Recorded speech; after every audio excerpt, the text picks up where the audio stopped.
আচ্ছা, এখন যেটা দেখবো সেটা হচ্ছে সিস্টিক দিয়ে কিভাবে হচ্ছে ইনপুট ক্যাপচার মোডে সোনারের মাধ্যমে তুমি হচ্ছে একটা অবজেক্টের ডিস্টেন্স ক্যালকুলেট করতে পারবা। সো এটা আসলে কিভাবে কাজ করে, এটা হচ্ছে এইভাবে কাজ করে যে ধরো আমি যখন একটা পালস উইড দিয়ে হচ্ছে আমি ট্রিগার করলাম, অর্থাৎ সোনারের তো পিন থাকে দুই রকম, একটা হচ্ছে ট্রিগার পিন আর একটা হচ্ছে একো পিন। ট্রিগার পিন একটা হচ্ছে সনিক আলট্রাসনিক সাউন্ড পাঠায়, একো পিন ওটা রিসিভ করে, অ্যান্ড এই দুইটার মাঝে যে টাইম ইন্টারভাল সেটাকে হচ্ছে সাউন্ডের ভেলোসিটি দিয়ে মাল্টিপ্লাই করে দেন 2 দিয়ে ভাগ দেয়, তাহলে হচ্ছে আমি ডিস্টেন্সটা পাওয়া যায় কত ডিস্টেন্স অবজেক্টটা ছিল। সো আমার তাহলে এখানকার একটা টাইম লাগবে, এখানকার একটা টাইম লাগবে, তার মানে আমি যখন ট্রিগার থেকে একটা ট্রিগারে পালসটা পাঠাবো তখন আমার ক্যাপচার মোড ইনপুট ক্যাপচার মোডে সিসিআর এর ভ্যালুটা ওখানে কাউন্ট কত সেখানে রেখে দিতে হবে, ওই কাউন্ট হচ্ছে কাউন্ট 1। দেন আবার যখন একো পিন রিসিভ করবে একটা পালস, সে হচ্ছে আবার সিসিআর এর ভ্যালুতে কাউন্ট রাখবে, এটা হবে কাউন্ট 2। তাহলে এই কাউন্ট 2 থেকে কাউন্ট 1 যদি আমি মাইনাস করি, দেন এটাকে যদি ক্লকের টাইম দিয়ে গুণ দেই, তাহলেই কিন্তু আমি টোটাল টাইমটা পেয়ে যাচ্ছি, টোটাল টাইমটা আমি এখান থেকে পেয়ে যাচ্ছি। সেই টোটাল টাইমকে আমি হচ্ছে পরে ইকুয়েশন ইউজ করে হচ্ছে ডিস্টেন্স বের করতে পারবো। সো এটাই হচ্ছে আমার থিওরি। এখন সেই থিওরি অনুযায়ী আমরা কোডটা যদি দেখতাম, তাহলে দেখো এলইডি পিন হচ্ছে 5, বাটন পিন হচ্ছে 13 নিলাম, তারপর টাইম ডিলে 0 নিলাম, ভেক্টর অফসেট 0 নিলাম, আগের মতো সিস্টিক কনফিগারেশন অ্যাক্টিভেট করলাম। দেন কনফিগার এলইডি পিন আগের মতো আউটপুট মোডে অ্যাক্টিভেট করবো, অ্যান্ড দেন যা যা করা লাগে সবগুলা করতেছি। দেন টগল এলইডি রাখলাম।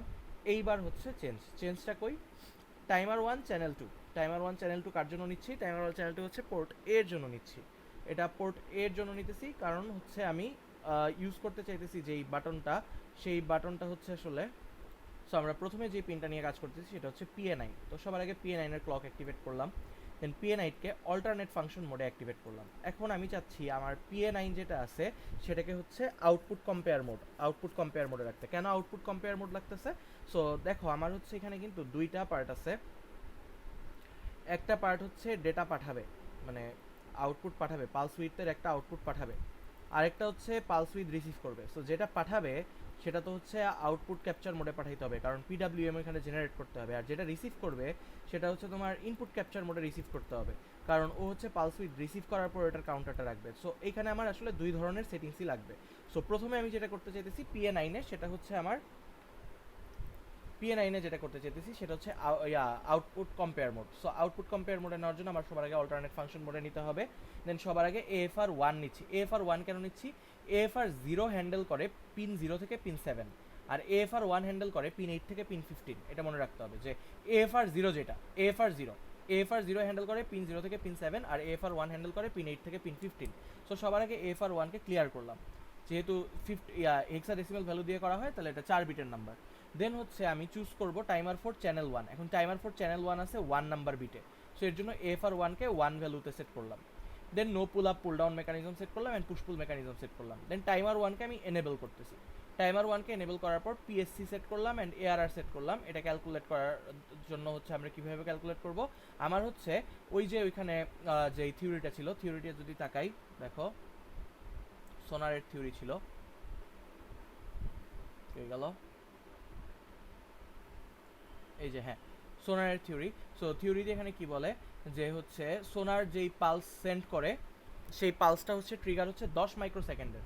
সো 10 মাইক্রোসেকেন্ডের জন্য আমার PSC ধরা হয়েছে 160, অ্যান্ড দেন হচ্ছে আমার ওটার জন্য ARR কত সেটা ক্যালকুলেট করা হয়েছে। সো এটা আসছে হেক্সাডেসিমালে যত আসছে ওটা ধরে নিছে।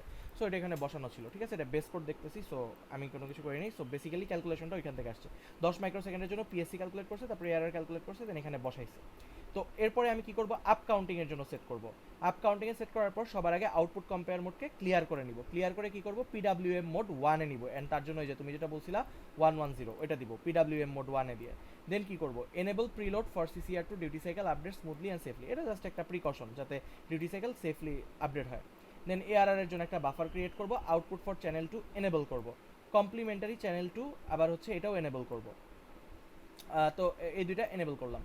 দেন আমি কি করব, মেইন আউটপুট এনেবল করব, output signal active when idle এটা এনেবল করব, আর output idle level when timer enable এটা এনেবল করব। লাস্টে হচ্ছে CCR2কে 1 ধরবো, ক্যাপচার কম্পেয়ার রেজিস্টার। সো CCR2কে 1 ধরতেছি কেন, এটা হচ্ছে যে আমি বার্স্ট পাঠাইছি, তার মানে আমি হচ্ছে সিগন্যাল ট্রিগার করে দিছি। সো সিগন্যাল ট্রিগার করার সময় ওই জায়গার ভ্যালুটাকে হইতেছে 1 হিসেবে CCR2 এর ভিতরে রেখে দিতেছি, ক্যাপচার কম্পেয়ার রেজিস্টারের ভিতরে 1 হিসেবে রেখে দিচ্ছি। দেন হচ্ছে জাস্ট স্টার্ট দ্য টাইমার। এই 1 রাখার পরে টাইমারটা স্টার্ট করে দাও, এটাই হচ্ছে কথা। তাহলে এটা হচ্ছে আমার count 1 first second, and then হচ্ছে জাস্ট স্টার্ট দ্য টাইমার, টাইমারটা তাহলে কাউন্ট করা শুরু করলো। দেন হচ্ছে আমি PB6 কে মডিফাই করতেছি, এটা হচ্ছে তোমার ইসের সাথে কানেক্টেড, একো পিনের সাথে কানেক্টেড।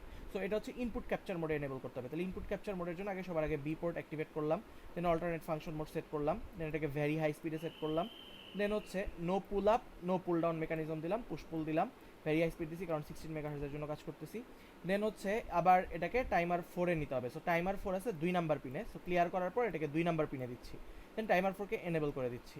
দেন কি করতে হবে, ইনপুট ক্যাপচার মোড এনেবল করতে হবে। সো সবার আগে টাইমার 4-এর সব সিসিএমআরকে ক্লিয়ার করে নিলাম, দেন সিসিএমআরকে ইনপুট ক্যাপচার মোডে এনেবল করতেছি।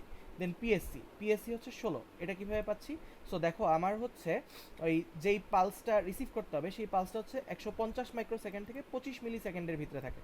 সো 150 মাইক্রোসেকেন্ড হলে সেটা বলে 2 সেন্টিমিটার, আর 25 মিলি সেকেন্ড হলে সেটা হচ্ছে 400 সেন্টিমিটার। সো আমার 25 মিলি সেকেন্ড হচ্ছে হাইয়েস্ট ভ্যালু। সো 25 মিলি সেকেন্ডের জন্য আমি হচ্ছে পিএসসিটা ক্যালকুলেট করছি। 25 মিলি সেকেন্ডের জন্য পিএসসি ক্যালকুলেট করে দেন ওটার রেসপেক্টে এআরআর ক্যালকুলেট করছি। দেন আমি আপ কাউন্টিং সেট করতেছি, দেন পালসগুলা ক্যাপচার করতেছি, মানে যতগুলা পালস আসবে সবগুলাকে আমি ক্যাপচার করবো, অল পালসেস আর ক্যাপচার। তারপরে capture on both rising and falling edge, আমি রাইজিং এজেও ক্যাপচার করব, ফলিং এজেও ক্যাপচার করব, ঠিক আছে? সো এখন দেখো রাইজিং এজে ক্যাপচার করে কীভাবে, CC1P দিয়ে, আর CC1NP দিয়ে হচ্ছে সরি CC1P দিয়ে ফলিং এজে ক্যাপচার করে, আর CC1NP দিয়ে রাইজিং এজে ক্যাপচার করে।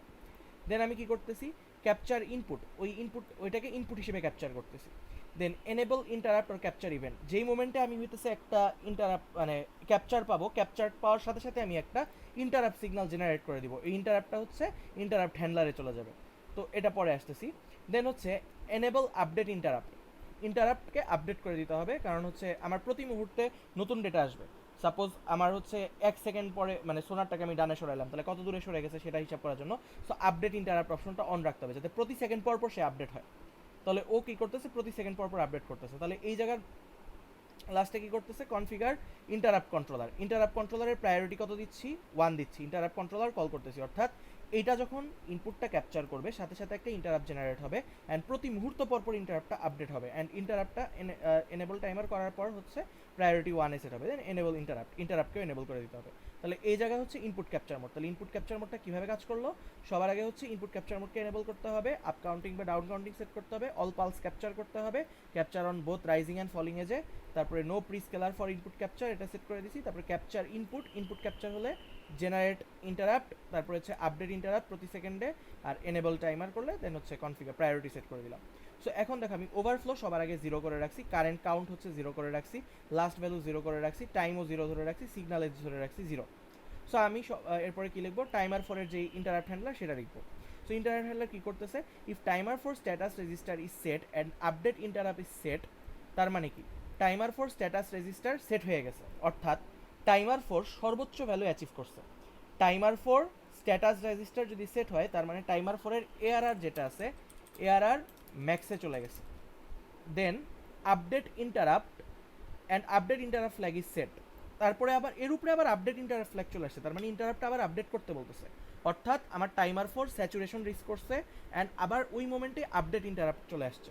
তখন হইতেছে আমি একটা ওভারফ্লো হিসাব করব। ওভারফ্লো কেন হিসাব করব, যে আমার আসলে এআরআর এর ভ্যালু ক্রস করে গেছে, বাট এরপরে আমার আপডেট চলে আসছে, তাহলে আমার ইন্টারাপ্ট চলে আসছে, তাহলে আমি হইতেছে ওই ভ্যালুটা যোগ করব। সাপোজ আমি এখানে প্রথম সিগন্যালটা পাইছিলাম, দেন আমার ভ্যালু কাউন্ট করতে করতে বাইরে গেছে, হঠাৎ করে বাইরে এর থেকে বেশি চলে গেছে, ঠিক ওই মোমেন্টে এখানে আসার পর আমার আরেকটা ইন্টারাপ্ট আসছে। সো আরেকটা ইন্টারাপ্ট যখন আসছে তখন তো সে আসলে ওভারফ্লো করে ফেলছে। সো ওভারফ্লো কতবার করছে সেটা আমার হচ্ছে হিসাব করতে হবে, একবার করতে পারে অথবা 2বার করতে পারে, 3বার করতে পারে। সো সেইটাই হচ্ছে এখানে যে ওভারফ্লো প্লাস প্লাস, যতবার এআরআর হচ্ছে তোমার কমপ্লিট ভ্যালু রিচ করবে ততবার আমার আসলে ওভারফ্লো হয়ে যাচ্ছে। এআরআর যতবার কমপ্লিট ভ্যালু রিচ করতেছে, সো এআরআর প্রথমবার কমপ্লিট ভ্যালু রিচ করলে যত করতেছে, দ্বিতীয়বার রিচ করলে তার থেকে এক বাড়তেছে, এইভাবে বাড়তে থাকবে। দেন এআরআর যখন এই ওভারফ্লোটা কাউন্টে রাখার পর এআরআরকে আমি রিসেট করতে পারবো, এর আগ পর্যন্ত কিন্তু এআরআর রিসেট করা যাবে না। সো এরপর আমি এআরআরকে রিসেট করলাম। দেন এটা চেক করবে যে রাইজিং এজে হয়েছে নাকি ফলিং এজে ডিটেক্ট হয়েছে এই ইন্টারাপ্টটা। সো যদি যেই ভ্যালুতে হয়েছে সেই ভ্যালুটা সবার আগে ও স্টোর করবে কারেন্টের ভিতরে, তাহলে সিসিআর 1-এর ওই ভ্যালুটা হচ্ছে সে কারেন্টের ভিতরে নিয়ে যাবে। So stores the current capture value from CCR থেকে ওই ভ্যালুটা নিয়ে নিবে, যে কারেন্ট কাউন্ট ভ্যালু কত, কারেন্ট কাউন্ট ভ্যালুটা সে সিসিআর থেকে নিয়ে নিবে। Then signal edge is equal to 1 minus signal edge, toggles between 0 and 1 to track if it is rising or falling edge. যদি প্রথমটা রাইজিং এজ থাকে তারপরে পরেরটাও যদি 0 আসে তাহলে রাইজিং এজ, যদি প্রথমটা ফলিং এজ থাকে পরেরটা যদি 1 রাইজিং এজ আসে তাহলে কিন্তু চেঞ্জ হয়ে যাবে, এটা টগল করবে, এই ভ্যালুটা 1 থেকে 1 মাইনাস হয়ে যাবে।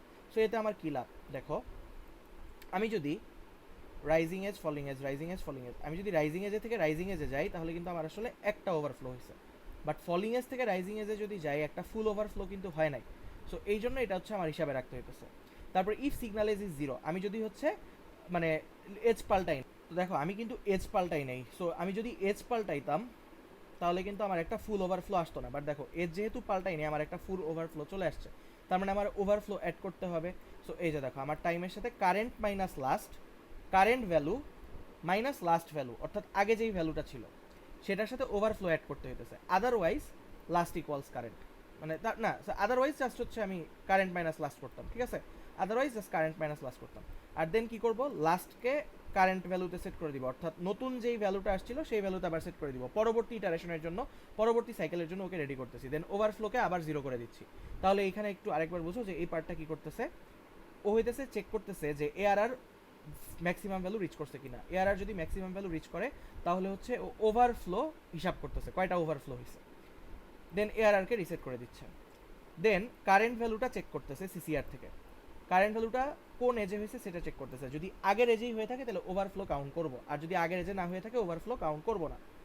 দেন যদি ওটা হয়ে থাকে তাহলে কারেন্ট মাইনাস লাস্ট, তাহলে কারেন্ট মাইনাস লাস্ট সাথে হচ্ছে ওভারফ্লো যোগ করলে আমি টোটাল কত টাইম গেছে ইলাস্ট্রেসে পার করতে পারতেছি, আদারওয়াইজ লাস্ট ইকুয়ালস কারেন্ট না, দেন হচ্ছে আমি লাস্ট ইকুয়ালস কারেন্টে যাব, তার মানে ওই কারেন্ট এই ভ্যালুটা আছে সেটা হচ্ছে এখন লাস্ট ভ্যালু হয়ে যাবে, পরবর্তী সাইকেলের জন্য রেডি, ওভারফ্লো হয়ে যাবে 0। দেন আমি মেইন ফাংশনে আসি, মেইন ফাংশনে এসে cystic configure, configure LED pin, configure timer 2, configure timer 4, দেন টগল এলইডি করলাম, টগল এলইডি এটা জাস্ট চেকিং যে আমার বোর্ড কাজ করতেছে। দেন ডিস্টেন্স, ডিস্টেন্স হচ্ছে ফ্লোট টাইম বাই 58, এটা হচ্ছে ডিস্টেন্স মেজার্ড ইন ইঞ্চিস, এটা ল্যাব শিটে লেখা ছিল যে হচ্ছে যে ডিস্টেন্স বাই 58 করলে হচ্ছে ইঞ্চিতে আসে, টাইম বাই 58 করলে ইঞ্চিতে চলে আসে, বাট তুমি যদি হচ্ছে মিটারে চাও তাহলে হচ্ছে টাইম ইন্টু 340/2 করা লাগবে, টাইম ইন্টু 340/2 করলে হচ্ছে মিটারে আসবে। তারপরে if time greater than 3800 print no object, এটা জাস্ট হচ্ছে প্রিন্ট করার জন্য, অ্যান্ড দেন হচ্ছে প্রিন্ট করবো এটাই। সো বেসিক্যালি আমি কি করলাম, বেসিক্যালি হচ্ছে আমি এখানে যখন সিগন্যালটা পাঠাইলাম সাথে সাথে সিসিআর 1 এর ভ্যালুটা ক্যাপচার করে ফেললাম, এই ভ্যালুটা হচ্ছে আমার কাউন্ট 1।